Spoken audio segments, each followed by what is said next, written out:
Table to talk about the upcoming presidential election. We'll be doing this as a simulcast tonight, so if your friends are at home and they want to see you here, just check out the TVBS News YouTube channel and also the TVBS World Taiwan YouTube channel. You can check this out. Otherwise, stay tuned this Friday evening at 9 o'clock. We'll have this on ICRT as part of Taiwan This Week, or you can download the podcast to hear the entire conversation. So we're going to start the conversation tonight with a quick look at the most recent polls, if anyone believes polls out there. And then after that, we'll go right into our conversation with our roundtable panel, followed then, of course, by some Q&A from the audience. So we're already a little bit behind schedule, so let's not waste any time. And so why don't we have Dimitri Bruas, excuse-moi, who will be discussing, he's from TVBS World Taiwan, and he'll be talking about the polls. Thank you. First, good evening. It's very nice to see so many people showing up tonight. We thought that maybe to kickstart the conversation today, we could maybe share some numbers. The numbers are not that important. What is very important is the trend. And there are many polls actually released every day. Today, actually, TVBS this afternoon released a new poll. We're going to look into that, and I will also share data and numbers from other polls. But I'll try to make it quick and as straightforward as possible. So about the polls, so today we're going to look at 4 very simple things. Why are the polls so important during the elections? Okay, we're going to look into what we learned since the registration last month on November 24th. We're going to look into how are you going to vote and who and how many people are, who is planning to vote. And last, we'll go into what do you think of the candidates. So why sharing the poll? TVBS has been doing polls since 1996. We have stringent standards when it comes to polls, and we're using a balanced dual frame approach combining landline and mobile phones. And I think this is something different from other poll centers. We have a 50% of, we call 50% of people on landlines and 50% on cell phones. Now, poll surveys, online surveys, these have different meanings. Now, you see polls almost every day, but some are surveys, some are just online surveys. So you have to look into the numbers and how actually the poll is made to understand the meaning of those numbers. So online surveys are used in election polling mainly, but they mainly represent internet users. And then last thing I will emphasize tonight, it's still 1 month to go. So again, these numbers, the poll are just to give you an indication of how do we feel today if we voted today or yesterday. So according to the latest data from TVBS, these are the numbers, the latest numbers. So we have now 3 tickets. You have the Lai Xiao ticket, you have the Hokang ticket, and you have the Ke Ying ticket. So the latest numbers, what we can see is that the Lai Xiao ticket has maintained its lead with 36% of intention, voting intention, while the Hokang ticket has risen by just 1% to 32%. On the other hand, the Ke Ying ticket has dropped by another 1% to 22%. Another important number that we learned today from this table, we have about 88% of people expressing their intention to vote in the upcoming election. Only 3% say that they are uncertain, and around 9% said they will definitely not vote this time. When it comes to the voter turnout, we estimate the turnout to be around 78% this time. So in 2020, the turnout was around 75%. But these are just estimations 1 month ahead of the election. And the last numbers I will share today, because I think we will mention these during the conversation. When it comes to voters between 20 and 29, I don't know if you heard before that commentators said that Ko-Wen-je is strongly supported by people between 20 and 29. So our latest cross-analysis shows that the support rate for the Ke Ying ticket among young voters remains at 49%. but it has seen a 7% decline compared to the October survey. At the same time, the last year ticket slightly increased its support to 29%, while the Hong Kong ticket has now reached 11% for the 20 to 29 age group. Now for the 30 to 39, the support for Keing among voters aged 30 to 39 reached 44%, up 3%, and the support for the Hong Kong ticket in the same age group reached 16%, down 6% from October. But for that number, for this age group, the last year ticket was actually pretty much stable. To conclude this quick introduction, because I said we should look at different types of numbers, when it comes to survey, the methodology is very important. So this website from the United Daily News, they tend to compare different polls.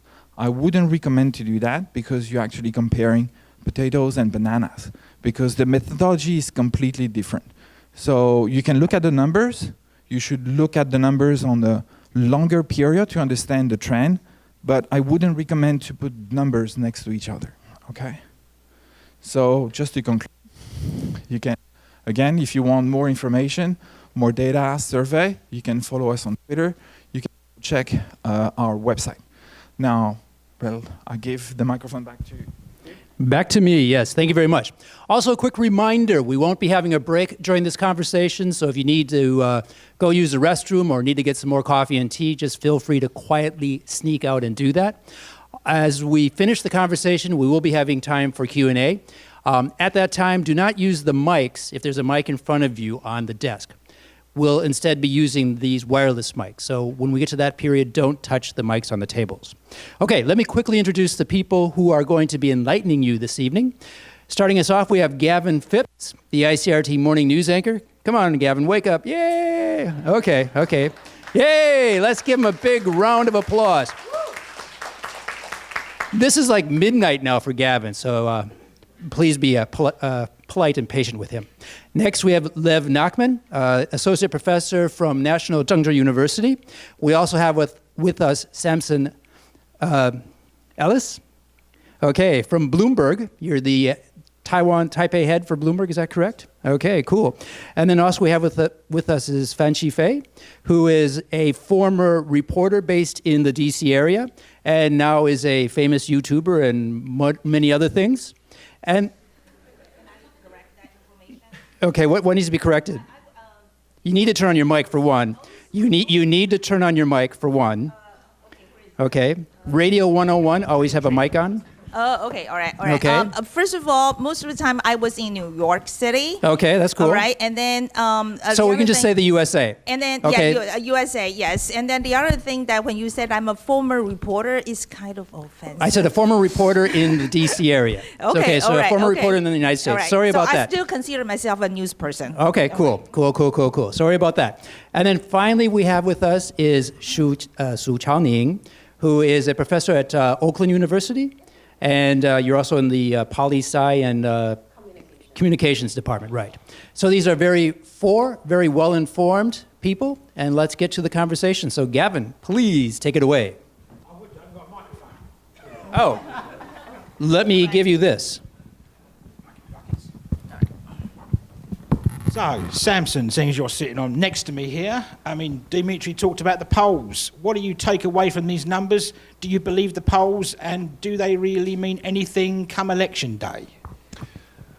Well, obviously, that's probably something better answered by the person sitting to my right. But from where I'm sitting, we do spend a lot of time evaluating polls and being incredibly skeptical.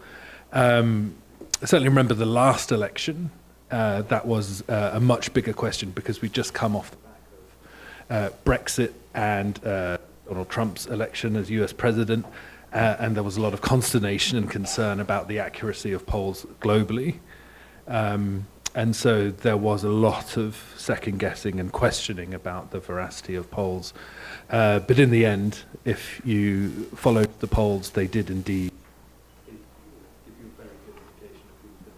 But in that case, that was a time when President Tsai had an enormous lead over her KMT challenger at the time. This time, it's obviously much closer. And Lev, apparently you know the answer to this question according to Samson, so enlighten everybody. Thank you. Also, thank you for inviting me to be on this panel. For a little bit of context, I study public opinion for a living. I do polls during my own research. It's one of those challenges when we talk about polling and pop media discourse where this election in particular, I think we have dogmatically worshipped the polls in a way that I have not seen in the past, where we are like frothing at the mouth for polling data on a daily basis. And what I really think is important, not to immediately contradict what was just said, but we should be comparing all of the polls all of the time, because it really is a matter of making sure that we're reading lots of different polls. There is no perfect poll. There is no magic formula. And anyone who does public opinion for a living will happily be the most skeptical of any single poll that claims to be of the highest quality, because every poll tries to be of the highest quality. Unfortunately, doing public opinion is just a really difficult task, and the method has unfortunately been, I think, under a lot of attention this election cycle in ways that I think have led us to believe that there's magic in these numbers. And really the best thing you can do is to look widely at different kinds of polls. And when I say different kinds of polls, obviously I mean looking at the internal makeup of these polls, how they're done, but also whose the background are these polls. Obviously we have lots of different kinds of polling in Taiwan. We have news outlets who do polling, we have think tanks who do polling, we have parties who do polling, and we have academics who do polling. And all four of those groups have very different approaches to how we actually do these polls and what the purpose of these polls are, and how we present the data. And really the best thing we can do is to look widely and say, okay, well, if every poll says that lie is in first, I'm probably going to believe that lie is in first. But for a long time, it wasn't very clear who was in second. And so what that told me is that we probably don't really know who's in second. These days, looking at the polling trends, especially in light of the most fantastic press conference in Taiwan's history 2 weeks ago, I think it's pretty safe to say that we know definitely who's in third, which is probably Ko Wen-je. We know that Lai is still in first, and that Ho is probably in second. Beyond that, I think anyone who wants to know the very specific numbers, you're going to have a tough time, because polling is incredibly necessary. We need to be able to have our finger on as close to a pulse as possible, but it's just important to keep in mind that this is a very imperfect art, and every academic will happily echo a similar sentiment. And Chief A. All right, okay. Actually about, do I believe in polls? Actually, after 2016, after Trump got elected, I never believe in polls anymore.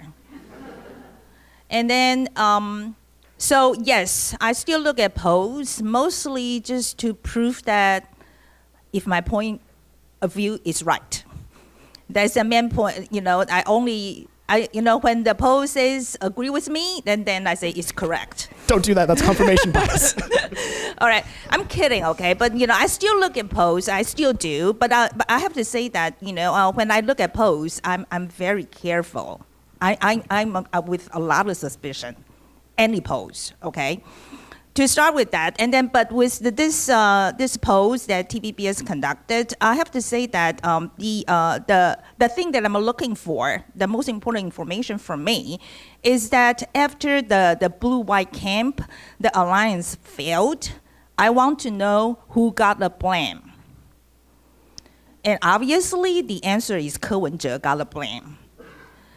And I think it reflected in all kinds of polls that before this alliance talk, I think he was leading Ho at that time. But now most of the polls saying that he is lagging. So I'm pretty sure that this reflect people's sentiment is that where they're assigning the blame. All right, and then so I think. And the other thing that this post tell me actually is a little bit different from the information that I saw from other posts, is that Zhao Shaokang, after Zhao Shaokang joined the KMT ticket, a lot of people are saying that it get KMT a big boost, and he is collecting a lot of young voters' votes from Ko Wen-je's camp. I have to say that when I was looking at a TVBS poll this time, I'm a little confusing because this is aligned with the people, my friends in KMT told me that. But most of the polls will tell you otherwise. Zhao Shaokang didn't really collect the poll, didn't really attract young people to come to KMT. All right, I'd like to know what happened because, I think this is for KMT's choice for this vice president. For me, I mean, I could always have, people hate me when I say that, I feel, but this is how I feel. When they make this choice, actually reflect a lot of young people's complaint. One is KMT is still an old people party. And the second of all is that I really question their ability to revamp this very old party. All right. So when I was looking at this poll, I have to ask myself, does they say anything about that? So I don't know if TVBS, when you guys conduct the interview, are we talking about response bias, or a lot of people are saying house effect? Does that play a role in this? Because other polls are saying that Zhao Shaokang didn't really attract a lot of young people come back to KMT. That's it for me. And Chao Ning. Yeah, thank you so much for having me for today's conversation. So political scientists would read the poll and try to make a prediction. And Lev here is a decent political scientist, so he's not doing that. But I think the reason that we are having polls is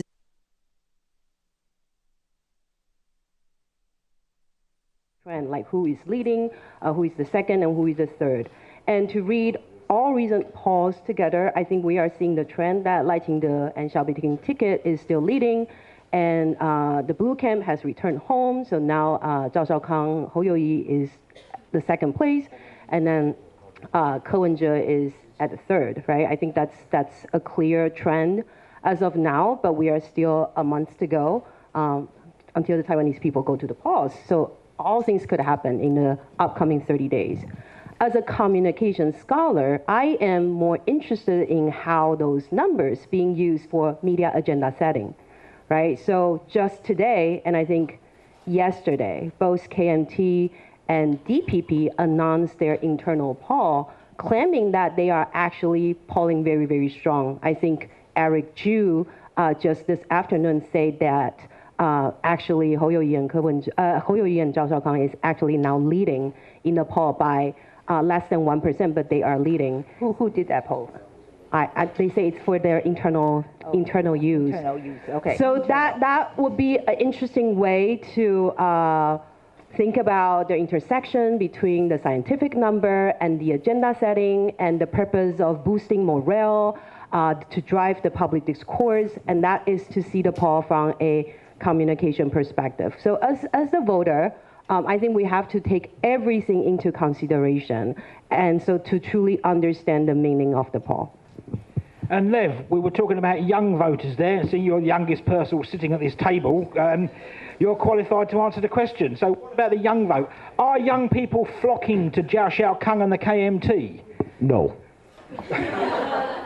So one of the research projects I've been working on this semester is I've actually been going around to different Taiwanese universities and conducting focus groups with college students between 18 and 25, and we're having like really intense discussions about why they feel the way they feel, because this is a really important question of trying to understand why young voters are particularly jaded in this election in ways that I don't think we've seen in past elections. And this is a very important question, trying to uncover how exactly youth political attitudes have changed. However, I think we have spilt so much ink on youth politics deciding this presidential election, and young people are not going to decide this presidential election. Not because their votes don't matter, purely just out of demography. Young people in Taiwan vote the least. That's not a Taiwan problem, that's a democracy all over the world problem. Young people tend not to vote, and those who do vote tend to be of older cohorts. And Taiwan has a lot of very active voter older cohorts. Put differently, old people really like to vote in Taiwan. And that's a good problem. It's good when we have lots of voters. But unfortunately, that means that this youth vote that we've spent so much time talking about is not going to have this dire impact that I think a lot of us are anticipating it to have. Again, very important question to understand why young people feel the way they do, but I think we are overstating a little bit the role it's going to have in deciding who's going to be president. How it will have a bigger impact, I believe, is when it comes to the party vote, because I do think that especially Kalenja's TPP is going to be vying for those youth votes for their party vote in order to make sure that they're able to squeeze as many legislators into the legislative UN as they possibly can. And Chao Ning, what about Lev's comments there about the TPP and the young vote? Yeah, I mean, if you look around, the vote of the youth are not the most reliable, if I can be polite and say that. They are not the most reliable at times, but that doesn't mean they are not important. And just by, looking at the three different camps, using different strategies to engage the younger voters, you can see that they really value the vote of the youth, and they try to mobilize them either through the sentiment of resentment and then mobilize them to vote against DPP, or to use innovative approach to engage them. One thing I do want to mention as a communication scholar, I find it fascinating this time around, is how TPP, Kalenja's party, was able to use TikTok, this short form video, very popular social media platform for self-promotion and for political conversation. And that really posed a question and a dilemma for DPP, a political party that is very concerned about the Chinese interference, who see TikTok as a platform governed by the Chinese algorithm, the Chinese logic. So they strategically chose to not have a presence on the platform. And I think that becomes a dilemma for democracy around the world. Do we want to have a presence on a platform like TikTok just to have impact to some extent? Or in this case of presidential election and political conversation, maybe your absence itself is more meaningful as a protest. I don't know. I think that will be a dilemma for democracy and a big topic for debate. Can I add something to that? I'm sorry, because this is, I have to say, I won't say that youth votes won't be impactful. I don't know. Maybe you are right, okay? But my experience is that we have been courting the candidates to talk to us for a very long time. I think, we have been trying that for like 6 months, 7 months. Nobody wants to talk to us. But recently, everybody pop up. Everybody come to me, everybody, I'm talking about Hou Yongyi. We just did a conversation with Ke Wen-je, okay, Xiao Meiji come to talk to us. Everybody want to talk to us because my fan base is from 25 to 44, all right? They really wanted those votes. Samson. Yeah, I know. But what I'm trying to say that everybody come to us and saying that they try to court the young votes. That's their purpose. They want to court the young votes. So I'm saying that, I think because it's a very close election, I don't know if it is. You look at the number, it looks like it's very close. So I think they are really trying to pick up every vote they can find. And Chi Fei, how are they trying to do this? I mean, how are they going to raise wages? Are they offering to raise wages? What are they doing? What are these parties doing to attract the young vote? And is it working? Okay, that's the thing. I don't think it's working. All right, so I think the young people are concerned about two things mostly. I think it's wage stagnation. The other thing is affordable housing.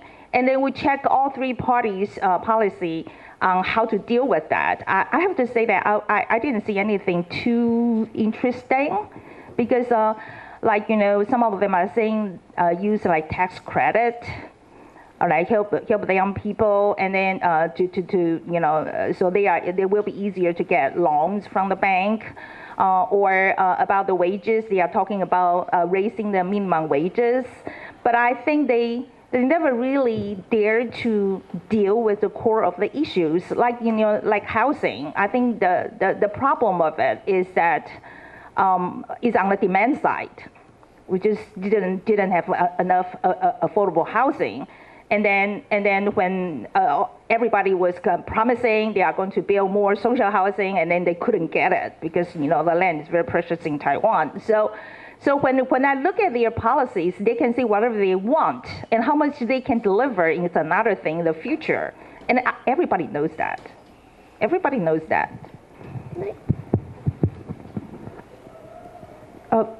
Is it working? Can I add to that? So I think with only 30 days to election, we are going to see a lot of like really flashy policy proposal try to target the younger voter. For example, this is not, I'm criticizing a specific camp, but I just thought this could be a good example to think about if this is just a flashy slogan or this is something really a feasible policy. For example, yesterday, I think the whole camp proposed this new idea that to extend after-school care to 7 p.m. as a way to help the young parents, the younger parents. They can stay in the workforce a little bit longer. They can come pick up their children a little bit longer, a little bit later, right? But already the policy itself has been questioned by the Federation of Teachers Union in Taiwan, saying that this is a very problematic policy. For one, the Taiwanese students already stay at school the longest across the world, 9 hours. And now we are proposing to extend that to 12 hours. That's one. Two, is this really the best situation for teachers as well? What about their work-life balance? That's two. And three, could this be used by the business owner to justify the extension of the working hours, right? All this together make this proposal itself questionable, yet with only 30 days to the election. This seems to be such a catchy, flashy policy, very much targeting on a specific democratic. So I think as voters, we need to brace ourselves. We need to prepare ourselves that we are going to see a lot of this kind of policy proposals with only 30 days to election.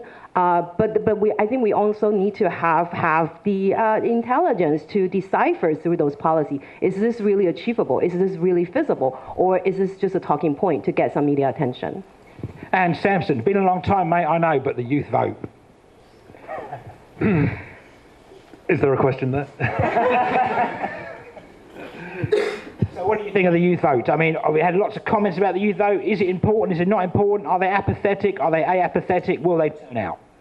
I tend to agree with what Lev said, and just because of the demographics of Taiwan, right? You're getting a smaller and smaller pool of voters on the younger side. Taiwan's population is already declining.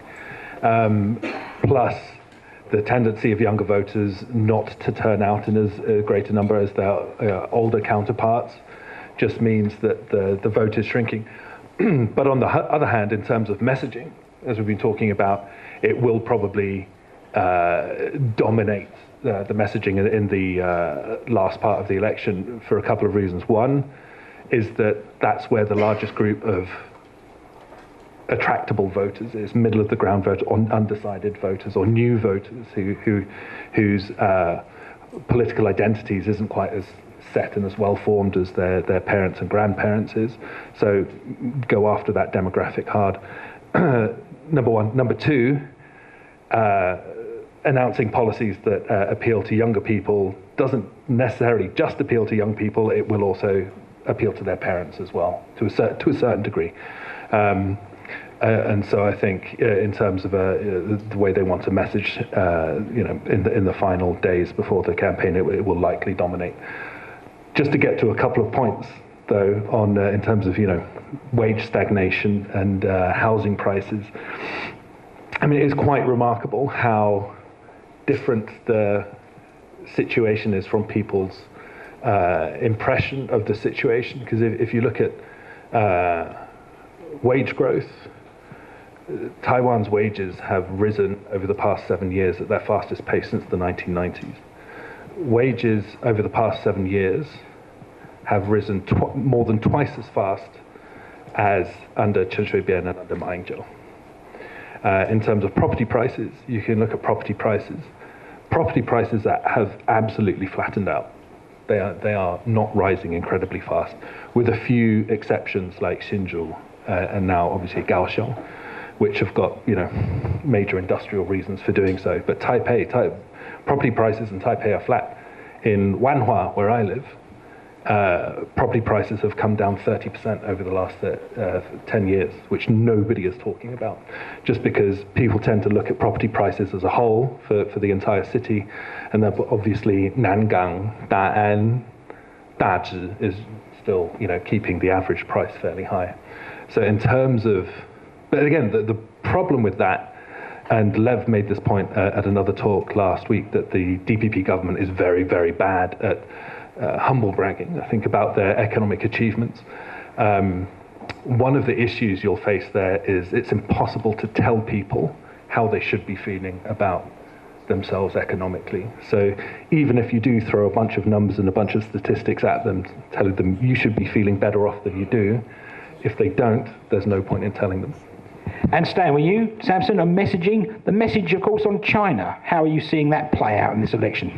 Well, obviously, I think the really interesting thing following, again, that absolutely wonderful briefing at the Grand Hyatt a couple of weeks ago is that we are now seeing cross-strait relations take its formal and traditional place at the top of the table in terms of this election. And I think with the VP choices as well, there's a really clear demarcation of where each party is putting their emphasis. So obviously with the KMT and choosing Zhao Xiaokang, shore up the hardcore KMT base, and that primarily that is the issue of to a certain degree identity and Waixiang votes, but also a slightly more strident line on the issue of unification.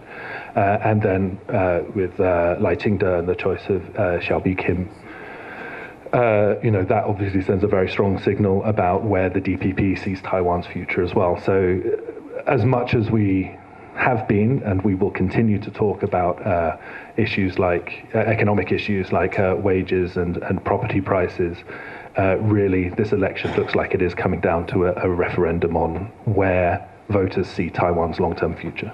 And Lev. Is this 2 points? So first on the question of what do young people want? So unfortunately, this is, the obnoxious answer is this is a question of public opinion, and without good public opinion data asking young people what they want, we don't know what young people exactly want. We have a lot of good anecdotal evidence that says they care about wages and housing. I think we hear that all the time. Young people care about wages and housing.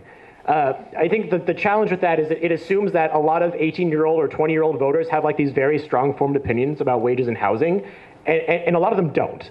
After spending a lot of time with young voters this last 6 months, a lot of them who are voting for the first time, if you're 20 years old, that means that 8 years ago you were 12, which means that you've grown up with the DPP in power, and when I was 18, I was like very much like fight the man.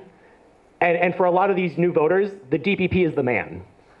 Like, it's not so much that they have clear policy recommendations they would like the DPP to enact. It's more like they've been the power for 8 years, and we want to fight the power. We want something different.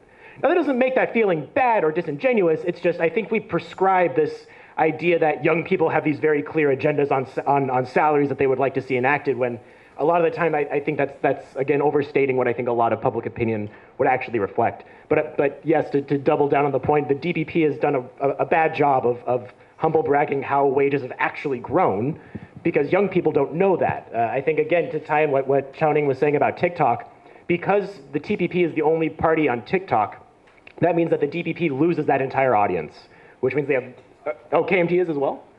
Excuse me, the DPP is the only major party not on TikTok. There we go. So they are essentially ceding this entire giant space that young people spend so much time on. So of course young people have negative opinions of the DPP. The only thing they ever hear is negative opinions about the DPP. To Samson's point about cross-strait relations really coming in, I think for the last 6 months, a lot of people said, this is going to be the election where we talk about wages and domestic policy, and we don't care about China this election. And then the VP picks happened, and everyone said, oh, just kidding, this is going to be about China again.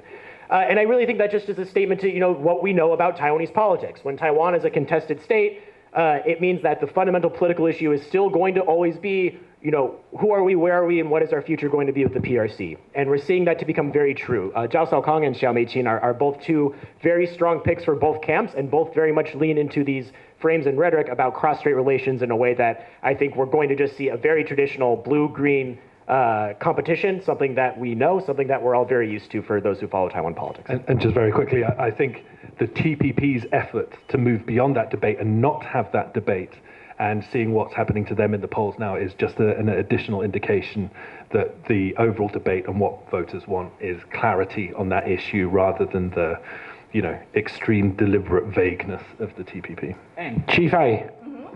Yes. So what do you want to know? China. We have to know about the elephant in the room being China. Okay. I think about China. It will always.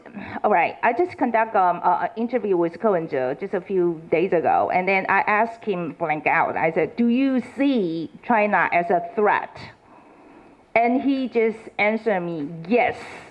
I wish Taiwan can switch geopolitical location with Cuba." All right, that's what he said. So I have to say that I think, we are reaching to a point we probably would have a consensus on how to deal with China. Because, I think in the past, a lot of people would say that we want democracy. This is a consensus. But how to deal with China, everybody has different ideas.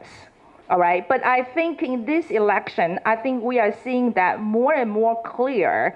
The consensus is China is a threat, then we deal with it accordingly. That's why when I look at all three camps of foreign policy, they are not too different.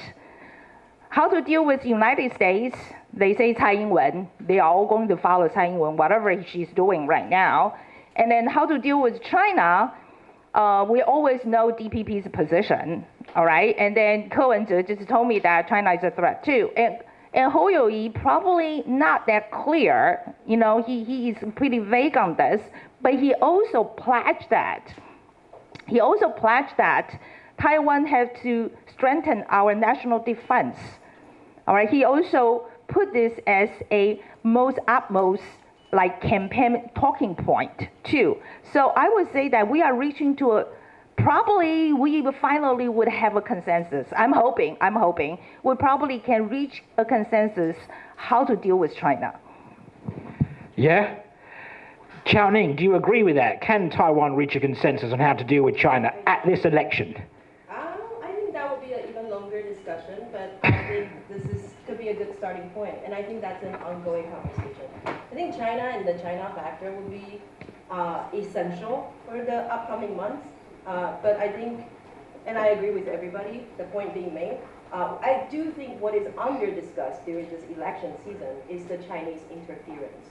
Actually, a lot of people told me, I just came back from San Francisco 2 weeks ago. A lot of American scholars would be like, "Oh, we don't really see Chinese interference this time." I was like, "Are you kidding me? Are you kidding me?"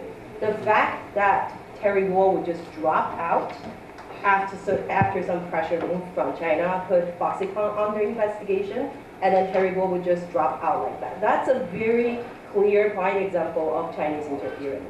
And Chinese interference is everywhere, from cognitive warfare, from this the treat host a big number of bureau chiefs, village leaders to China with unreasonably low prices. All these are Chinese interference during this election season.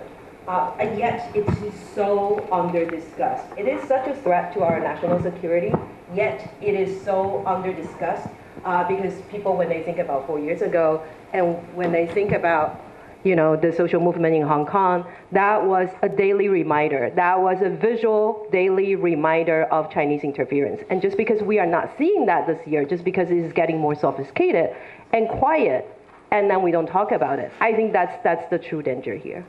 And do you think people aren't talking about interference because maybe people have got a bit blasé about interference?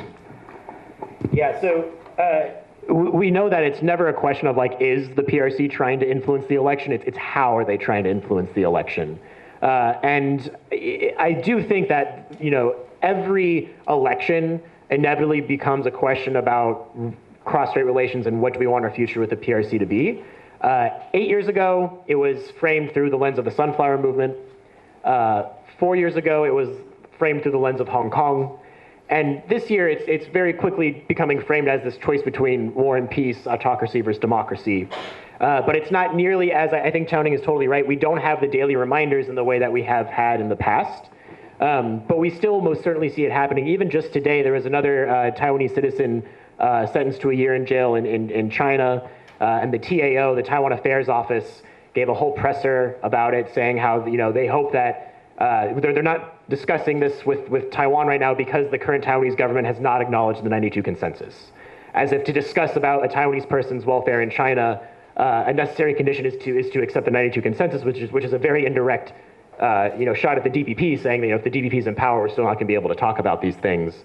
And the TAO goes on to say how they look forward to future cross-strait service bills being passed with very much in a throwback way to the 2014 cross-strait service trade agreement that started the whole Sunflower Movement. The timing of such an event on the side of the PRC is not coincidence. I think they're definitely trying to signal to the Taiwanese government and Taiwanese voters. The question, of course, is how effective is this? I think if you look back at 2020, there's so much research on disinformation, cognitive warfare. There's so many reports about how in 2020, there were hundreds of thousands of YouTube videos with simplified Chinese characters, or talking about, don't vote, don't bother voting for Tsai Ing-wen, Taiwanese democracy is a lost cause. So we know they happen, but if you look at the 2020 results, Tsai Ing-wen won by a landslide. So what does that tell us is that it's not always very sophisticated, and it doesn't always have the intention that the PRC wants it to have. Now, I think that the challenge is that it is still very present, and the concern is it getting more sophisticated, I think is what we're all trying to better understand. And Samson, is it getting more sophisticated? I think for sure. I mean, one of the hallmarks of the last election 4 years ago was that that was one of the big messages, as China's trying to interfere with this election. And as Lev said, a lot of the attempts were rather poor and very transparent and very clear where they were coming from. This time it definitely has become less noticeable, but more pervasive. And it's across the board. I mean, from media and one of the big ways they're trying to influence the election is talking down the United States, right? Trying to broaden and increase the level of skepticism of the United States in Taiwan, particularly among young people. But I mean, it's across everywhere. I mean, we've just published a story looking at the readiness of the financial system here to be able to withstand Chinese attempts to affect both financial markets plus also consumer banking, and the results are very, very scary.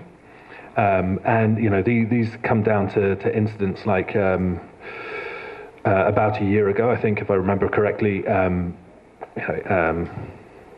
foreign actors, you can decide for yourselves where those foreign actors are based, managed to gain access to the accounts in a Taiwan bank, and then just reallocate funds and buy a bunch of Hong Kong junk stocks.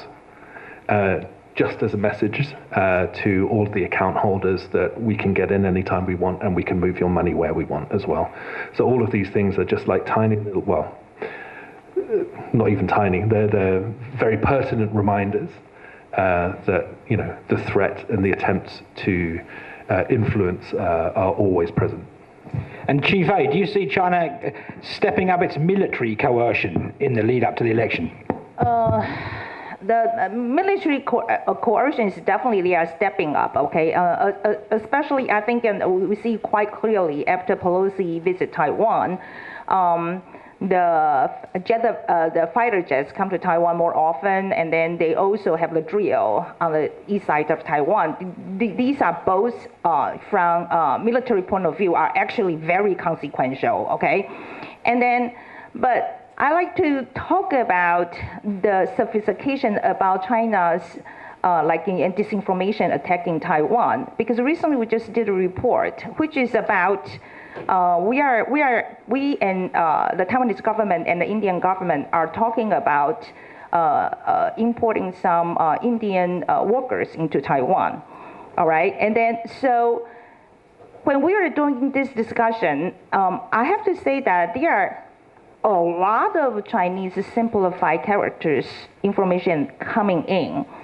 And then they are all saying something like, it's very discriminated. I mean, they're saying that the Indian blue collars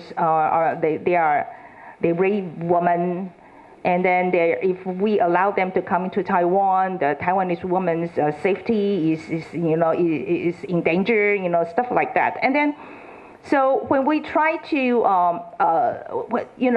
so when we trying to communicate with the public, this is about two countries, and then this is a MOU, and then there's for it to actually happen, it takes years, and then this is just a very beginning, and then also whatever you're saying is racial discrimination, okay? And then I have to say that the government says that this is probably a attack from China's disinformation. At first, I really doubted it. But later on, I have to say that because the amount of the this kind of comments coming in is just too much. And then I have to say, some of our young people actually got affected by that. I can feel that, and then the frustration probably is not only because the rape problem. I don't think it's only because of that.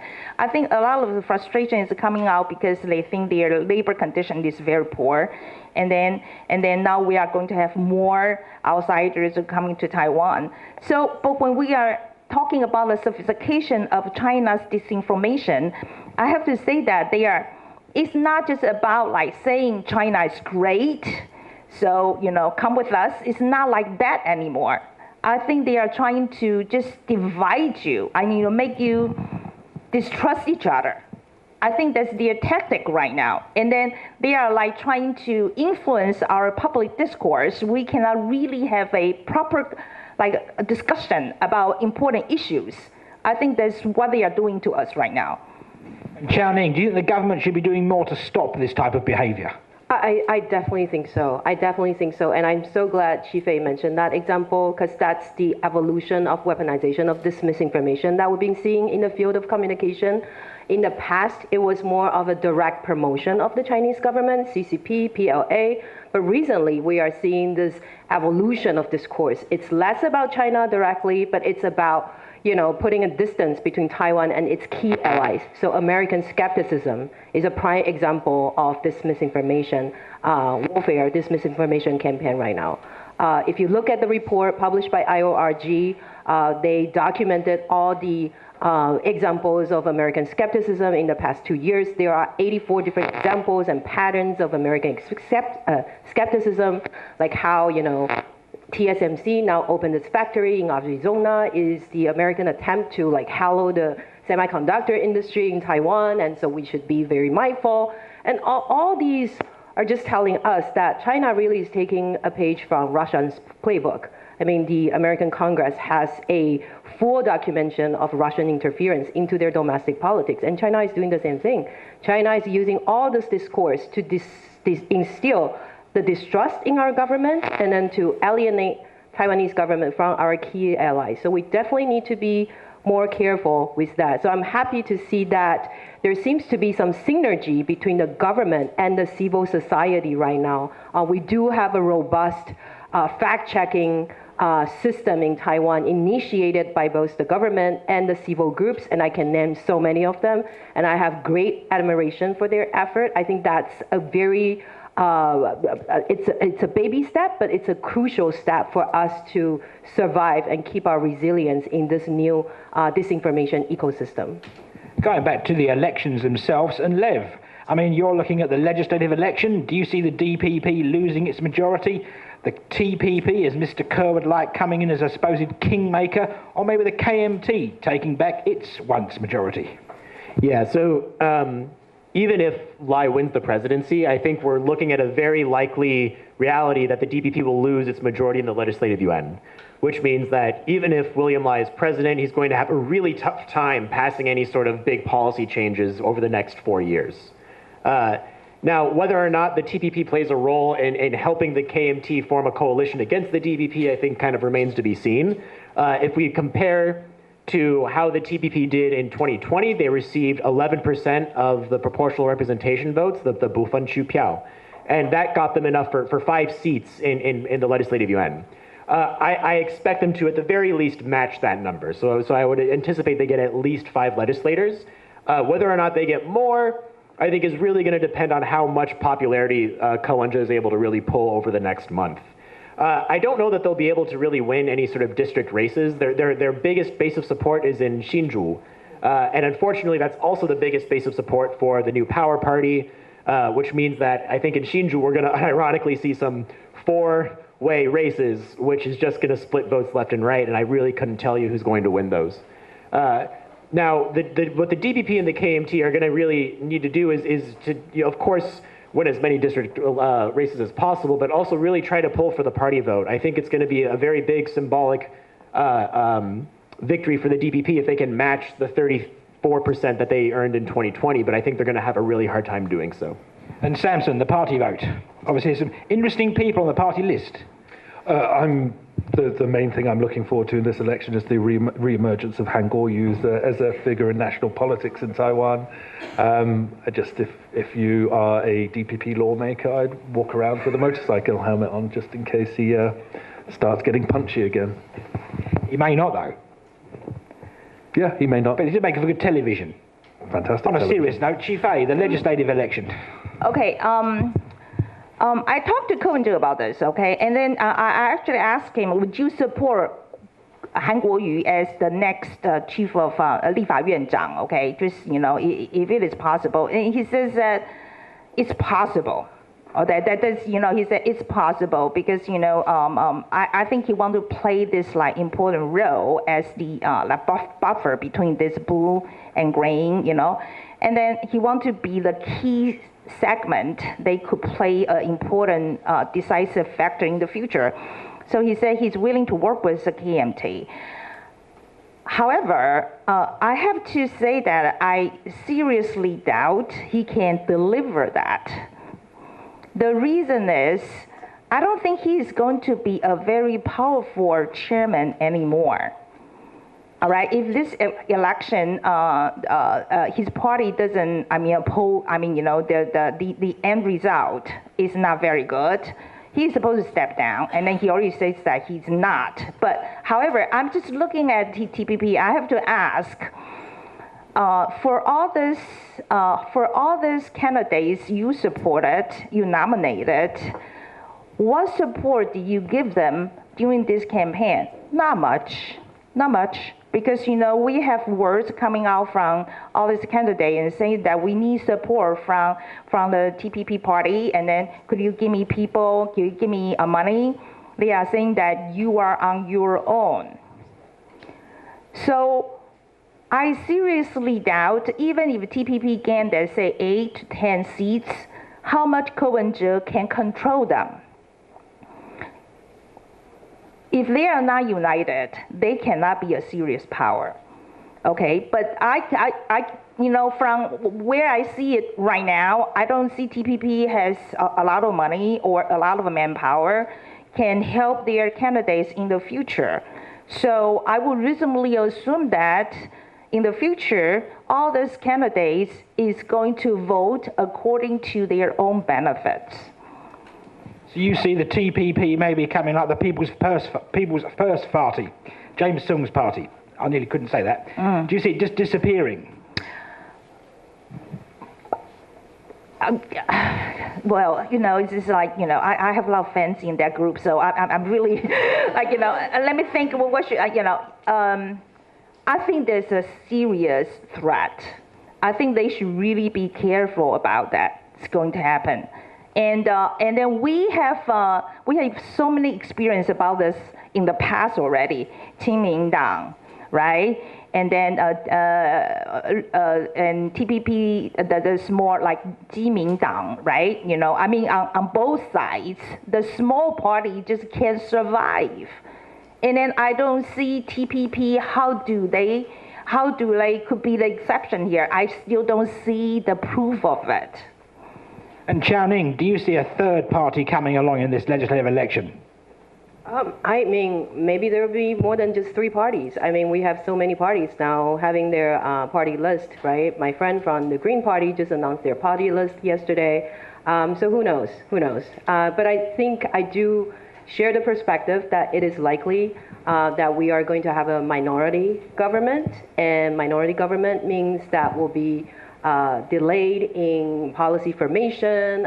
There will be different priority, negotiation. I mean, KMT already mentioned that if they are back to power, they are going to establish this like special investigation unit to investigate policies under the Thai administration. So that could create another deadlock in the policy formation process. So we really don't know. Lev. Yeah, I think I completely agree with Chief about the TPP's potential. I think, not to get too micro into the details, but if you look at, say, who even the number 1 and number 2 people on the TPP's party list are, Huang Sansan and Huang Guochang, I don't think that they are inevitably going to side with what Ko Wen-je wants to do every single time. And I think that's going to lead to a lot of difficulties for Ke to remain a party whip of any kind, especially when Ke's not even the one in the legislative yuan. I really think his ability to influence those who do get elected is just going to be difficult, to say the least. I do think that, not to already start talking about 2028, I know it's like 4 years from now, but when we think about if I'm the KMT and Lai Ching-te might win the presidency, but if we block him from being able to pass policy meaningfully for 4 years, I think it's really going to set the tone for what 2028 is going to look like. So even though it's far too early to really start thinking about that, if we're thinking about hypotheticals, if we have a hung legislature for 4 years, William Lai is going to have a tough time getting reelected, and the KMT might be in a good position. They also might not be if they're seen as the ones that were blocking policy for 4 years. I think that really is the potential for what the rhetoric of 4 years from now might look like. And Samson, what are the dangers of stagnation for 4 years if the DPP loses its majority and Lai Ching-te is president? Well, obviously, the biggest danger is for whoever wins the next election, and that just being completely unable or without incredible effort being able to get anything through the legislature. And I think going back to the point about the TPP, one of the inability of the party to adequately set the direction for their lawmakers, the consequence of that is going to be that even if there is any kind of initial agreement between the TPP and the KMT to vote together and work together in the legislature to either thwart a possible DPP presidency, any alliance is quite likely to be quite short-lived, and therefore, is going to descend into chaos pretty quickly, and. So in terms of more broadly, what the implications of that are is whichever party is trying to push major proposals through the legislature, which they will need to do, even if Ho Yo-i wins the presidency, right, but he wants to return, as he says, to reviving the cross-strait services pact or agreement. Without unity in the legislature, there's absolutely no way that's going to happen either. And Chief A, what dangers do you see here of no unity in the Leaf Island? Okay. Well, I asked a political analysis about this. Okay, and then I was really worried about that because I really don't want to be like American. I really don't want that to happen to us. Okay, and the American politics to happen to us, and then. So his point is, during Chen Shui-bian and Ma Ying-jeou time, Chen Shui-bian time is what we call stagnation time, right? They always say that because of, because I don't have a majority in the Congress, so there are a lot of, so I couldn't do anything, right? That's what Chen Shui-bian government always is saying. But if you look at the numbers, the acts that passed during Chen Shui-bian time and Ma Ying-jeou time is actually about the same. Okay, which means that on domestic issues, a lot of like 民生议题 we're talking about like maybe like about wages or about housing, you know, if it can be, they actually can reach some degree of consensus. It's possible. However, what cannot be, you know, when you get to like a hung Congress is usually how to deal with China, all right? That's where the ideology is different lanes. So what I'm trying to say is that, yes, it sounds like it's going to be stagnation, yes, but I have great hope for these people will come to sensus, or people like us, our voters, will give them pressure and then pass it when it's needed. Pass the acts when it's needed. Pass the bill when it's needed. Okay, I think we voters have to tell them that stagnation is not acceptable.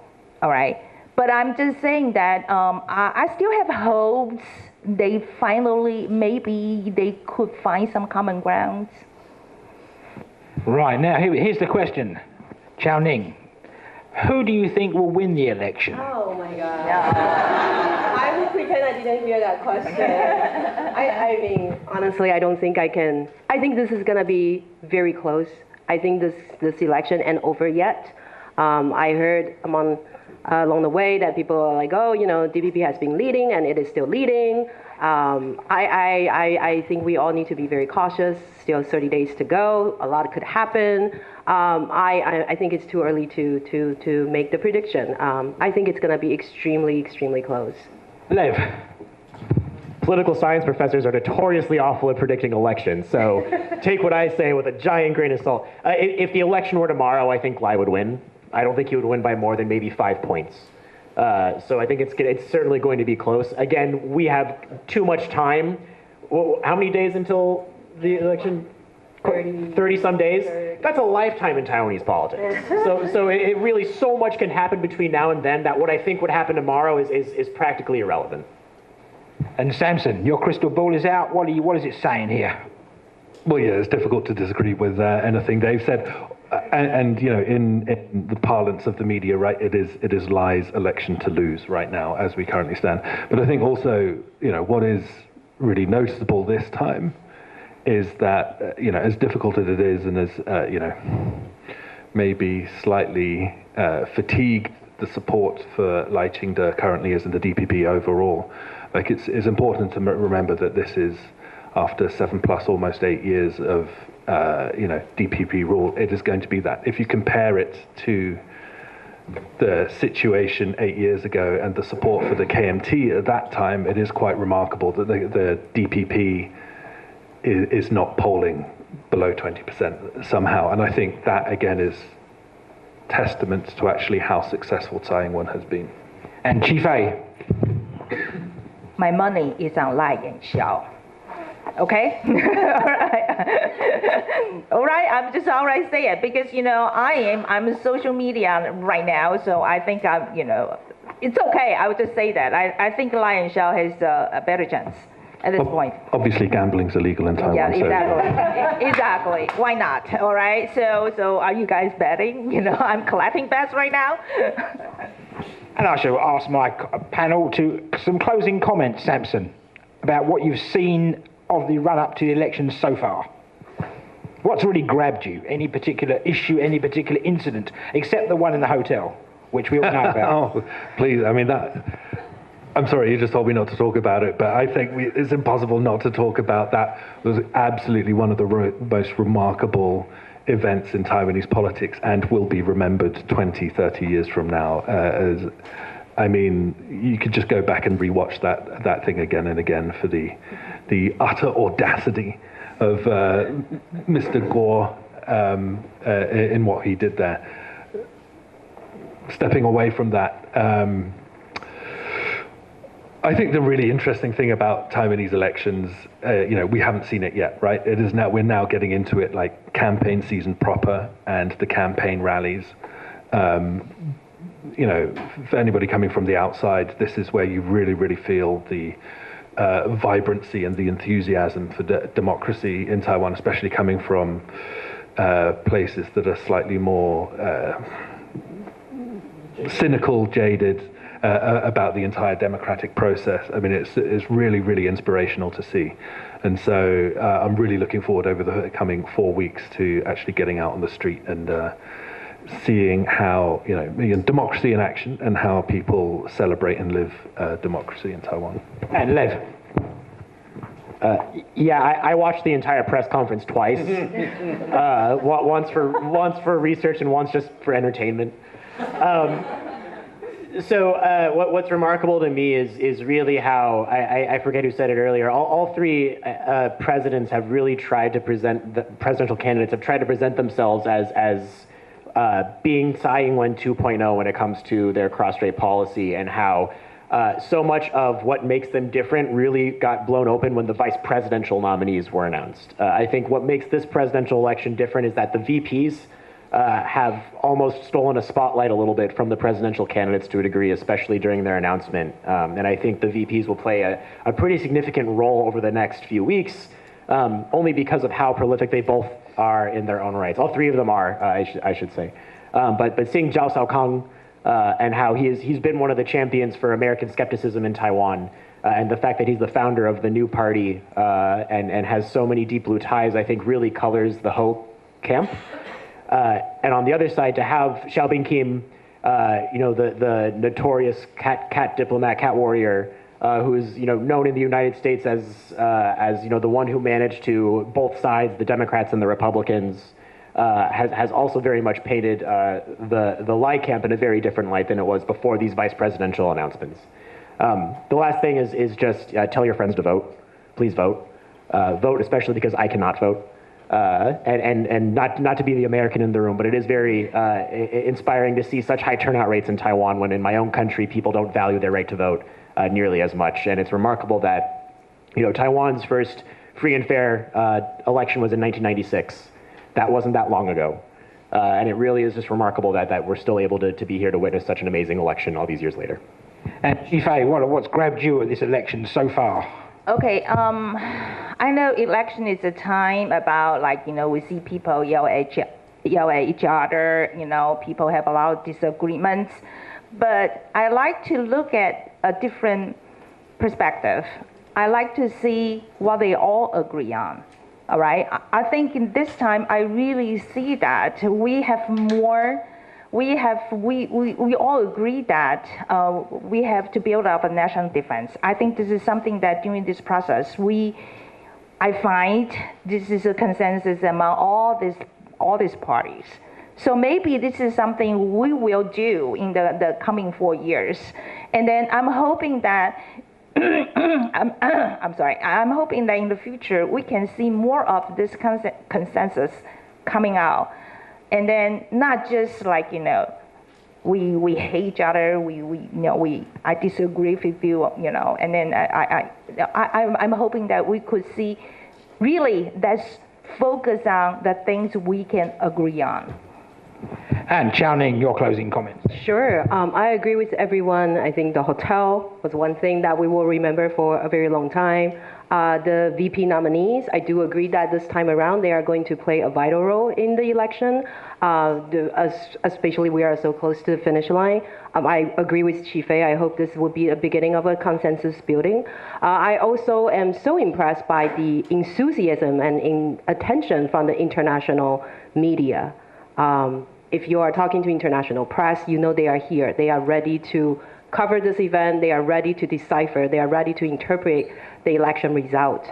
So I think we are not just voting to prolong our democratic system. We are also sending a signal to an international society. And I think the international society want to see Taiwan to have the will to defend ourselves, to have the will to safeguard our national security. I think this is what they want to see. And for us to have that international allies, I think we need to do that. I think we owe them that. And I'm terrified, but I'm also ready for this election to end. I'm terrified to see the result, but I'm also ready for this to be over. And we'll now start open to the floor where you can have a Q&A. So if you have any questions, put your hand up, and if you have a specific panel member you wish to ask a question, can you direct the question at them? Okay, I think we have a question from the gentleman in the back. And maybe you can also tell us who you are before you give the question. Hello. I'm Kahu. I'm a student here at Shida. Just want to thank all you panelists for your insights. It's a really interesting talk. Something that you touched on kind of earlier on was how the KMTs had some kind of difficulty appealing to younger voters. But to kind of my understanding, one demographic that has had maintained quite a strong relationship with KMT over the years is Taiwan's indigenous population. I'm wondering, from kind of a polling perspective, what do we know about this relationship going into the coming election in terms of what are the kind of issues and aspirations that are kind of front of mind for Taiwan's indigenous people, and what do they see as being, or who do they rather see as being a candidate that both best aligns with the view of the future of their country?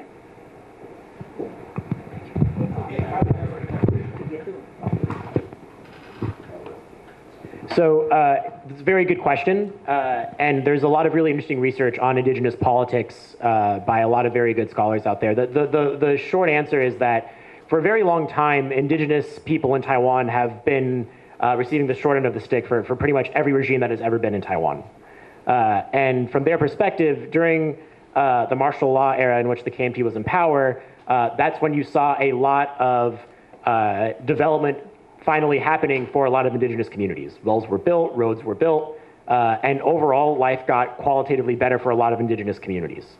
Now, of course, they still had their fair share of difficulties, were still not considered to be on the same class of citizens as everyone else in Taiwan, but relative to previous, especially the Japanese colonial era, indigenous communities had more development during that time, and just through history, that's translated into them kind of being more supportive of the KMT, not inherently because they believe in, Sanminzhui or something like that, just because they've always had a better connection with that party relative to, say, the DPP.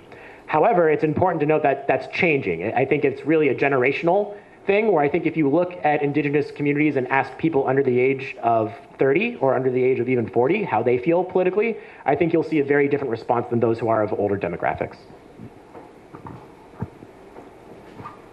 Do you have another question? Okay. I think I know that gentleman too. Thank you. Mike Jewell from the European Chamber of Commerce. Thank you all very much for your insights. It's been riveting listening. I'd like to ask you, Lev, you were saying that we've got a month to go, which is a lifetime in Taiwanese politics.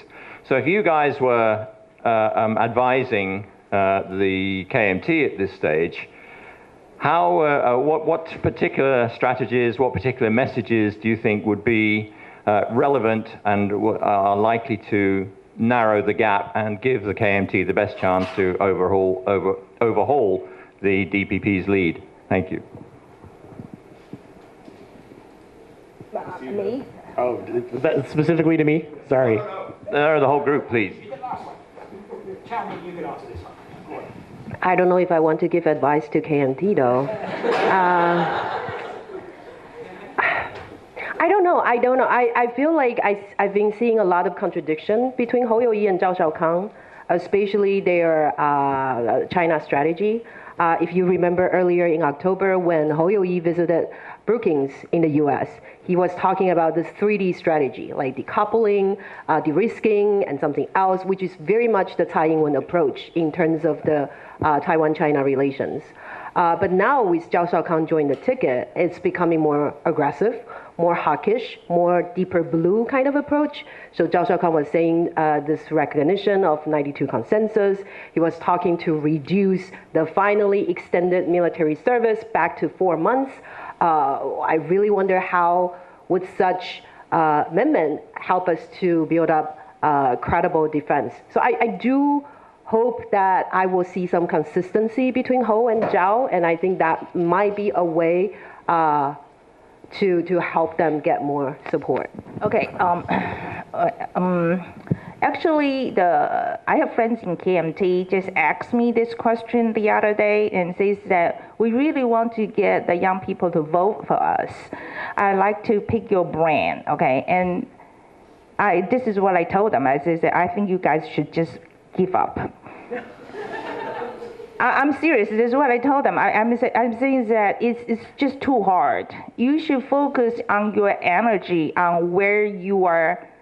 Your base, and you are, like the older generation is fine. I mean, you try to get out more votes from that group, all right? Because for young people, it's just too hard. They grow up. The education is very different from the older generation. And then I think this negative impression about KMT is very hard to go away. And then when I talk to my young staff about this, they actually gave them a suggestion, and which I think is a very good comment. And they said that they should really give young people in their party more opportunity. I think they should start with that. All right? It might not reflect in this election. It might reflect in the future elections. All right? So I think they should really listen to their young voice in their own party. Answer that question as well? Any more questions?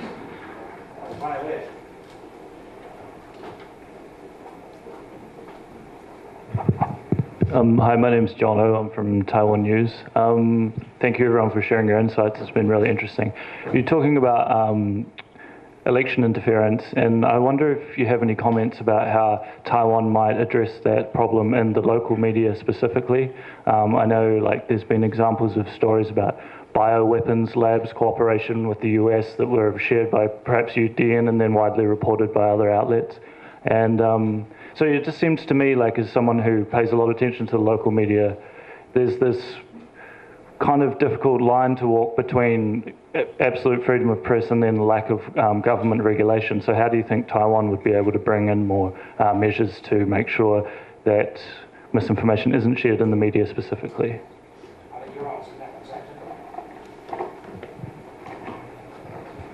Could give an hour-long talk about how to fix their local media. There's a fundamental issue with a structural issue with Taiwan's media is there are too many outlets. Whatever it is, 11, 12, 13, 24-hour news channels, the number of newspaper and online outlets there are that are simply not economically viable and are therefore being kept alive artificially by financial sponsors. That is fundamentally the issue, and you're not going to be able to fix anything unless you fix the media industry structurally, which means massive consolidation. And I'm going to keep it there before I go any further and say something I shouldn't say. Oh, feel free. You can say something you don't want to say. My favorite thing. I think, there needs to be a policy with more teeth. I think every time it almost comes up, it always ends up being a very quick and dirty policy proposal. Like the example that I would think of is, say, in the 2020 election, there was the big issue of the infiltration bill that was passed, a week before the election, so that the government could say, we passed a bill on interference, but it was the most toothless bill possible. It was good they passed a bill, but it lacked substance. I think one concern I have is often a policy is passed that starts to address a problem, and then the response is, well, we've passed a policy, so we're good. And I think the government's attitude needs to change to really move on than just the sort of shallow, basic level. We passed a policy and calling it good. Any more questions? Oh, there's two more over there.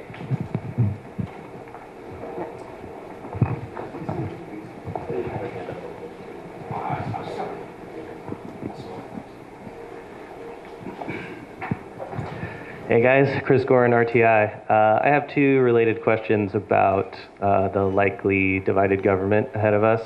If there is a Lai presidency and a KMT-controlled legislative yuan. First, what kind of actions might we expect to see from a Lai executive yuan that they can do without any legislative support? And then secondly, related to military budgets. At an event last night, I was with Alexander Huang. He insisted that under a hypothetical KMT administration, that defense budgets would continue to rise.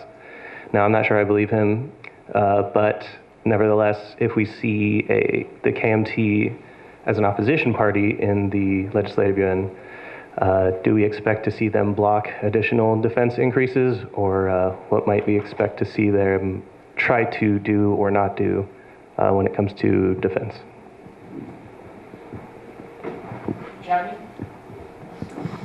Well, again, I think we mentioned that problem already earlier. The minority government, divided legislature, that would become a problem in itself. The stagnation of policy formation, special investigation unit formed to, just to make political retaliation on the previous government.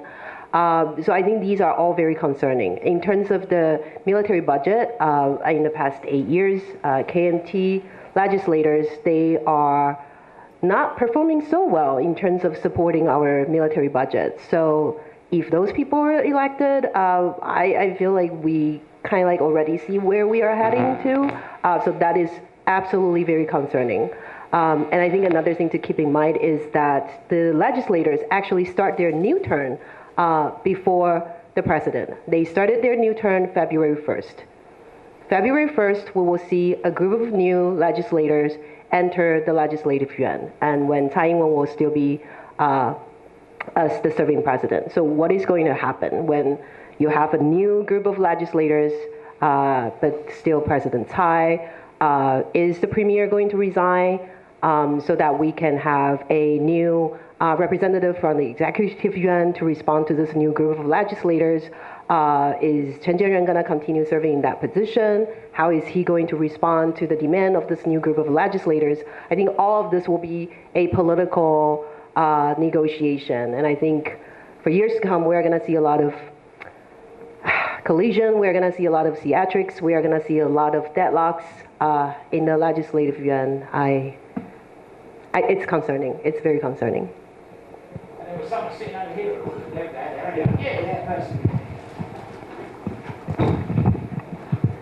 Hi, I'm just a young voter. I don't work in journal or news. I'm an engineer actually, so I belong to here a little bit. But I want to ask, as a young voter, from the poll that I saw today, I can't understand how to evaluate the candidates properly. So for example, my concern is same as Fanchi Fei's concern, like defense and homeland security issues. Especially, I hope Taiwan government, next Taiwan government, whoever is, can have strong expertise on managing international relationship, especially both U.S. and India. So can you please, for the whole group, help me understand a more reliable way to evaluate the ability of all these three groups of candidates to get the job done? So also, especially for the DPP candidates, is it really enough just by having a vice presidential candidate who is good at managing foreign affairs? Thank you.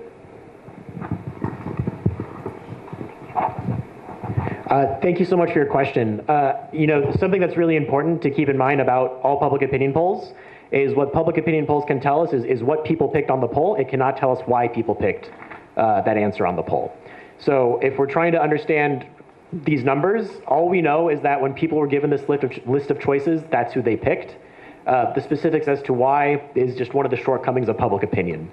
How you evaluate these candidates, I think, as you said, if foreign policy and security is what's most important to you, then those are the things you need to investigate with each three of these presidential candidates. How much have these three presidential candidates been involved with different foreign policy tasks? I think, when we look at William Lai, he's been vice president under Tsai. We've seen William Lai himself, do a lot of, lower level diplomacy things with places like Japan. Ko Wen-je, as mayor, did a lot of cross-strait exchanges with the Shanghai government. Ho Yo-i, he's been mayor of New Taipei. I don't think he has quite as much foreign policy experience, but he's still proven to be a very competent mayor, so take with that what you will. But these are the kind of the challenges when we try to evaluate something as important as cross-strait relations with three very different presidential candidates. I hope that answers your question. If I can add to that, I think one way to think about their capacity is to think about their political expertise and their experiences. So I think Lev was right about, both William Lai and Shelby Kim serving different diplomatic capacity. I think that's a good way to think about their strengths, their capacity, but also think about their actions handling diplomatic situations. I mean, just this election alone, we saw candidates from different groups offending international figures who play a key role in international dialogue about U.S.-Taiwan-China relations. That's a big diplomatic no-no. And this is just the election season, and they are not even the president yet. Yet they are making such mistake. It's quite concerning to imagine if those people are in the office, how are they going to represent our best diplomatic interest? How are they going to handle international affairs, especially in this rapidly changing geopolitical international context? I think you need to take all of this into consideration and then make your decision. I think I can tell you how I choose my candidate. That's what I can share with you.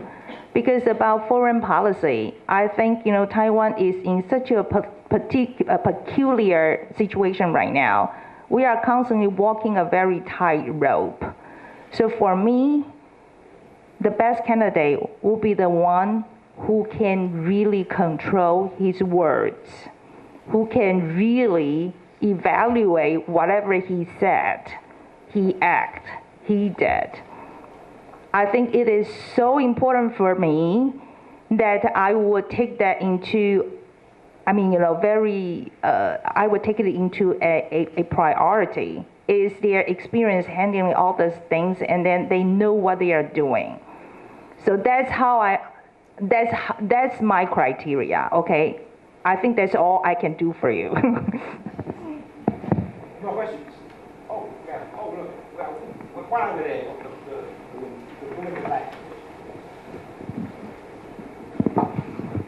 Hi, I'm Shani Perez-Chen, analyst on China disinformation from Spain. And actually my question is a follow-up for my colleague here. Since the likely scenario is that we are going to have a very divided legislative yuan, this of course is going to have implications for foreign policy and defense policy. So I would like to ask, this is an open question for the whole panel, how would this situation affect Taiwan shoring up international support, especially military support from the U.S. on future approvals on arm package for Taiwan, and if there is going to be, from an international point of view, a question of whether Taiwan, how serious is Taiwan on its own defense, because we also have to keep in mind that the U.S. is holding elections the next November, and U.S. Congress support for the sending arms package for Ukraine, and even now for Israel is coming under fire. So and also there's a lot of weapon package that already has been diverted because Ukraine is more, the aid to Ukraine is more urgent. So if the international perception is that, okay, we have, Taiwan is on stagnation regarding their defense policy, maybe is going to lose the current wave of support. Sure, I can jump in. I think it's often a very much underlooked point how successful the United States is in propagating and enforcing its point of view and in diplomacy in general. I mean, it's quite remarkable that all three candidates are singing from exactly the same hymn sheet when it comes to relations with the United States. And this is, again, very different from 4 years ago and more 8 years ago, where the KMT was not very interested in engaging with the United States in a serious manner. And it often goes, under-acknowledged how successful the United States is in managing the situation and getting all the candidates to say exactly the same thing. And they are saying exactly the same thing. Deterrence and dialogue, all three of them say exactly the same thing. Hoyoi added another D on it to just be different, but like they are effectively parroting the US line. But as you say, the concern is over the next 4 years, if there is massive chaos or an inability to pass meaningful change legislatively, one of the big concerns is going to be defense and defense budgets, even though, as we've acknowledged, and all the candidates are largely saying the same thing there as well, another success of US diplomacy. If that gets threatened, it is only going to feed a narrative in the United States among the various people over the wisdom of continuing to support and supply Taiwan as energetically as currently certainly the Department of Defense wants to do. And so that is absolutely, I'd say, the biggest risk of chaos in the legislature over the next 4 years. One more question.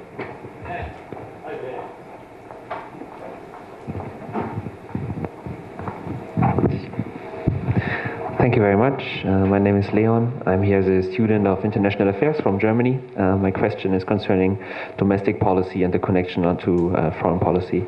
So how much is the debate or disagreement about domestic policy topics like housing, wages, energy security, etc., between the parties influencing a possible united consensus of the parties on foreign policy, precisely cross-strait relations?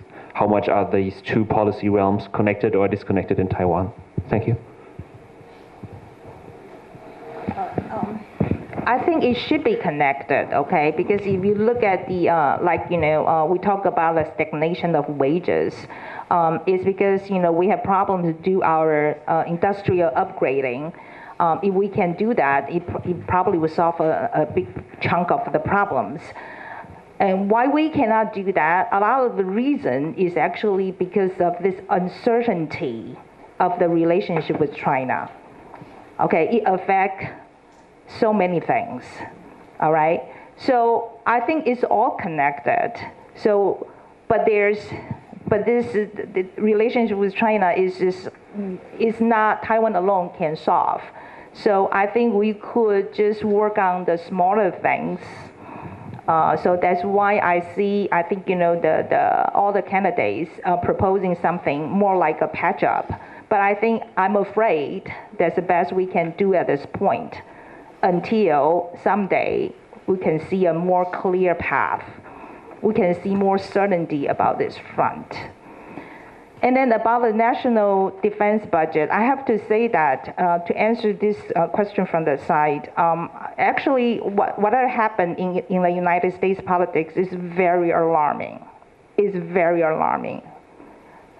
From our point of view is that they can change quickly. Even though we have the support from the Biden administration right now, it might change very soon. And then even if we have the following president's support, we don't know when they are going to change their mind. So it's actually very alarming. So whatever we can do, whatever we can do in Taiwan right now is that we really have to do it as fast as possible. So I think people question our will to fight. I really don't think it's fair. I really don't think it's fair, because I think what we are arguing about is like our, the control area, how big it's supposed to be. So, when you look at, the people are saying that, your people doesn't want to fight. Your people doesn't want to train for city warfare. I think people have to understand when the enemy come into your door is a very scary thing. So nowadays, what we are trying to do is that we are hoping that the area we can secure with our military can be bigger than just inside of the island. I think it's legitimate. So that's why we are willing to spend a lot of more money to buy fighter jets, really advanced fighter jets. We are willing to spend like 10 times more to build our submarines. I think this is showing our will to fight. You know, just to say that because our people doesn't want to, to train as a guerrilla, and then to say that you don't have will to fight is so unfair. Just one small correction. There is no wage stagnation. Wages have been growing. But what I will say is that, what makes Taiwan a unique place is the fact that the fundamental political question here is not traditional left-right politics like it is in, say, Western Europe or the United States. The question here is what's our future with China? And that really comes into every single political question that gets asked here. Sometimes it's direct, sometimes it's indirect, sometimes it's very obvious, and sometimes it's not. One poll that was released earlier this year that I really hated was this poll asking Taiwanese voters to rank what they think is most important. And cross-strait relations was like number 7. And people said, aha, you see, people don't care about China that much. Well, numbers 1 and 2 are the economy and military defense. Do those not have anything to do with China? Oh, they certainly do. That's the challenge, is all of these issues are so inexplicably linked. So for example, the KMT says, we see that the economy needs fixing, we're gonna fix the economy. Their solution is to create more trade with China. That's not inherently bad, that just is a way of showing that it is very much connected, and that all of these issues that people have domestic grievances over are going to get tied to or are already tied to these bigger questions of national security and international relations. It's really what makes Taiwan's domestic politics particularly unique. And a round of applause to the panel. That's right. Let's the panel a very big round of applause.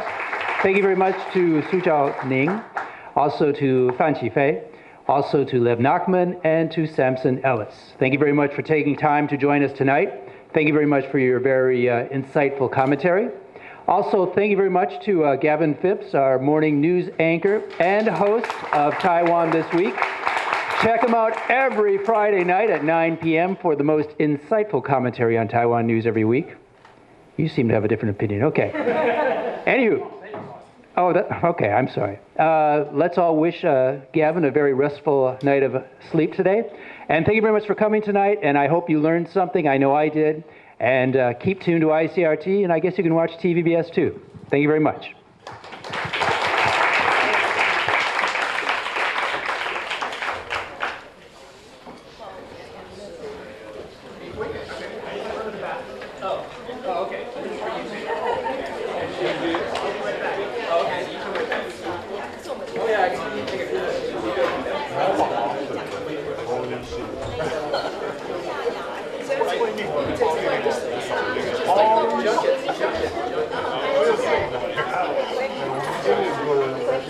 Next time you take your child to play soccer, please take that. Thank you very much. Please take this. Thank you.